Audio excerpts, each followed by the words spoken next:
జగన్ 2.0 వ్యాఖ్యలకు కౌంటర్లు ఇచ్చారు టీడీపీ బీజేపీ నేతలు. 2.0 కాదు, సున్నానే మిగులుతుందన్నారు. జగన్ మాటలు చూస్తే దయ్యాలు వేదాలు వల్లించినట్లుందని ఆరోపించారు. ఆర్థిక నేరాలు చేసిన వ్యక్తి ఆర్థిక వ్యవస్థ గురించి మాట్లాడుతున్నారని విమర్శించారు. అంటున్నారు ఇప్పుడు జీరోలో ఉన్న విషయం మీరు మర్చిపోతున్నారు. 1 తర్వాత జీరోలోకి వచ్చారు. రేపు 2.0 గురించి మాట్లాడుతున్నారు.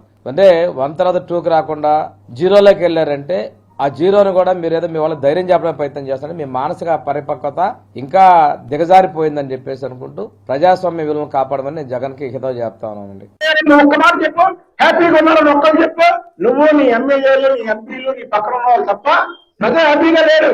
నువ్వే ఇవాళ నీ ప్రెస్ మీట్ చూస్తుంటే టీవీలో దయ్యాలు వేదాలు వదిలించినట్టు ఉంది. జగన్మోహన్ రెడ్డి నువ్వు మాట్లాడితే దయ్యాలు వేదాలు వదిలించినట్టు ఉంది. మొదట మాట్లాడితే ఆర్థిక ఉగ్రవాది అయిన ఈ జగన్మోహన్ రెడ్డి ఆర్థిక వ్యవస్థ గురించి మాట్లాడటం చాలా విడ్డూరంగా ఉంది అని చెప్పి ఈ సందర్భంగా తెలియజేస్తా ఉన్నాం. లక్షల కోట్లు లూటీ చేసి 31 క్రిమినల్ కేసులు నెత్తి మీద పెట్టుకొని దేనికి కూడా ప్రజలకి సమాధానం చెప్పే పరిస్థితుల్లో ఉండి ఇతను విశ్వసనీయత గురించి విలువల గురించి మాట్లాడటం చాలా ఆక్షేపణీయంగా ఉంది అని చెప్పి ఈ సందర్భంగా నేను తెలియజేస్తా ఉన్నాను. పుష్ప 2 అని, బాహుబలి 2 అని, భారతీయుడు 2 అని అన్నట్టు ఆయన ఒక 2 రిలీజ్ చేసినాడు.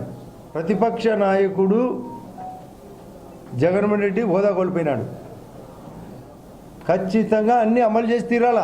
మేనిఫెస్టో కూడా ఆయన మాట తప్పినారు అనేది ఆయనకు అలవాటు. అది జగన్ రెడ్డి గారికి నా ఎంట్రుక పీకలేడు ఇది స్టేట్మెంట్. నీ ఎంట్రుక మేమెందుకు పీకుతాం? మేము బీజేపీ పార్టీలో ముందు కొడతాం నేరుగా. నీకు ఎంట్రుకే లేకుండా చేస్తాం, నీకు రాజకీయ స్థానమే లేకుండా చేస్తాం. అది అభివృద్ధి ద్వారా, వికసిత భారత్ ద్వారా. బటర్ నొక్కినానని తను బటర్ తినేది చెప్పాడు. అది బటర్ నొక్కి ప్రజలకు బటర్ మిల్క్ మాత్రమే పంచినాడు. అది నీళ్లు పోసి